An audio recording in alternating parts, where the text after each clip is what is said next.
Imagine it's late at night. You're scrolling through the Facebook profile of someone you loved but lost over a year ago. You're just reminiscing, looking at old photos, reliving the memories you shared. And then, you get a notification. It's from them.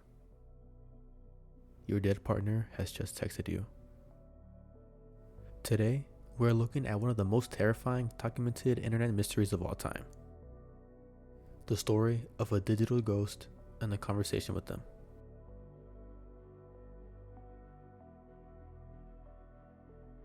We begin with a post on the No Sleep subreddit posted by Nate W 12 years ago. The post is titled, "My dead girlfriend keeps messaging me on Facebook. I've got the screenshots, I don't know what to do." Before we begin, I highly encourage you to read this for yourself. Link to the post will be in the description. Nate starts off by telling us about his girlfriend who had passed away in August 7th, 2012, due to a car accident. 13 months pass by and Nate gets a message from her. Nate states the account wasn't taken down. He'd write messages to her and go through her photos. The only person with the login information other than himself was Emily's mom. The photo attached, we see previous messages from Nate to Emily, obviously after her passing. Then she messages, "Hello." Nate is confused, asking for the person doing this to reach out to their own account and even thinking that it might be Emily's mom, Susan. Nate then gets another message from Emily. Nate had already confirmed that Susan had not logged in on her daughter's page in over a year and assumed that it was a friend of hers doing a messed up prank. The messages that she sent are recycled messages that she had said before, according to him. It's definitely an odd detail if it was a person pranking him, but nonetheless we move on. Around this time, Nate has gotten notifications where Emily would tag herself in photos. These photos are from April and June of last year. She would tag herself in random photos every now and then. Some of Nate's friends have noticed and asked him if it was some bug. Some just straight up removed him as a friend. It's hard to imagine being in Nate's shoes, but so far it feels like he's just getting constantly reminded of what could have been with Emily. Whether it's a recycled text message or a tagged Emily that would be right next to him if she was still there. Let's move on. Nate sends a message to Emily's account, talking directly to what he thinks is a hacker. 10 days later, Nate receives a response. Emily sends hello again and again. Nate seems understandably upset, snapping at the text. Nate says here that the text he's sending was also some of his own words, meaning that she was recycling his too. Nate also says here that the reaction he gave in the text was intentional and wanted to bait the person behind it. I don't really buy it. I think Nate really was upset but wanted to hide his emotion in the post, but I'd be distressed as hell in his position. 3 weeks later, Emily messages again. This time it's a bunch of sentences that make no sense, but one thing stands out. No chance of passing. Written a total of 3 times. This is a more constant variable in the messages, and in this case, it can insinuate that Emily cannot pass into the afterlife or is stuck here, trying to contact her boyfriend. More messages. This time, Emily seems to have focused her speech, locking in to Nate's name and repeating it until it's just his name, nothing else. Nate responds with, "I don't know what's happening. I don't know how you're still doing this. Please stop." And Emily repeats what he says, this time taking a whole new meaning. Nate reveals the messages sent by Emily originate from different places that had been occupied by her. Nate's house, his work, and her mom's house. At this point in time, Nate is starting to feel the horror and dread from these messages.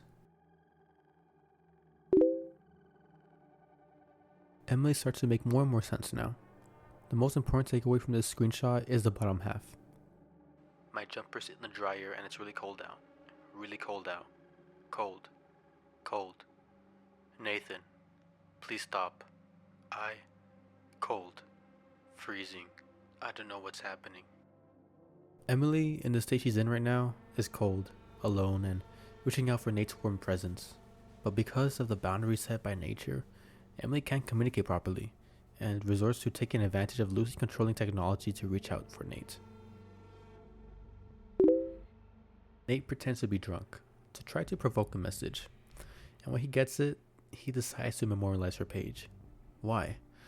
Well, because according to Nate, it's a pasted message from a previous conversation where he was trying to convince Emily to let him drive her home from a friend. A detail that kind of connects with her passing, as she was hit by a drunk driver that day. We go back to the day where Emily died. Here we get a set of messages from Nate, growing more and more worried for Emily as time goes on without her responding. Unfortunately, she was dead before he messaged her. The last post of the thread. Nate had already memorialized her page at this point, and the messaging has been halted until today. Emily repeats most of what Nate says when trying to contact her. It seems like she's trying to make sense of what has happened to her and reach out to Nate, putting text messages together and almost even cry for help, saying she's cold and freezing, hoping Nate can help. Nate then hears a Facebook alert, most likely from Emily, but now the thread has ended. When this was posted in No Sleep, the community had exploded, theorizing what was happening, sharing their terrified reactions, and connecting to the post. Nate goes on and responds to some questions and comments made by other users. Here's a few notable responses.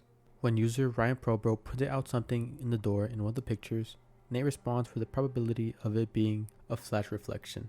But with failed attempts at replicating it, it becomes a bit alarming, especially when you can't make the effect happen again. Someone states that it looks like a top and a belt with a heart, but Nate doesn't have any items like that. User You Know The Truth offers some advice to Nate, advice that he needed to hear so he can move past these messages that make his stomach turn and properly mourn her. He states that this is his goal. It just may take a bit of time to do, which is understandable. User The Dark Half questions about the part where Emily talks about being cold. Nate responds that she was always cold, but it could also indicate her being dead or in the afterlife, as being cold is often associated with that. There's many more replies from Nate to the other users. I recommend you read them on your own. Now we move on to an update by Nate regarding the alert. I checked the alert. I heard it as I was compiling and editing the post. This was a message. That's my door. That's my computer. It's taken from outside. I got the message 3 hours ago, but I didn't check until now. I'm on my tablet in my garage. Zen for now. Going to drive to friends. Forgot to open the garage door in my panic, so building up the nerve to get out to do that now. And following this, Nate sends his last post in his thread and his whole account as a whole. I should be scared. I've occasionally opened a heart. Just fucked up, it's very not me. She's more real to me. In that state. This is such a strange post that doesn't really feel like any of the other times that he wrote. It's almost like it's an amalgamation of words put together. And that's because it is. I should be scared. I've occasionally opened a heart. Just fucked up, it's very not me. She's more real to me. In that state.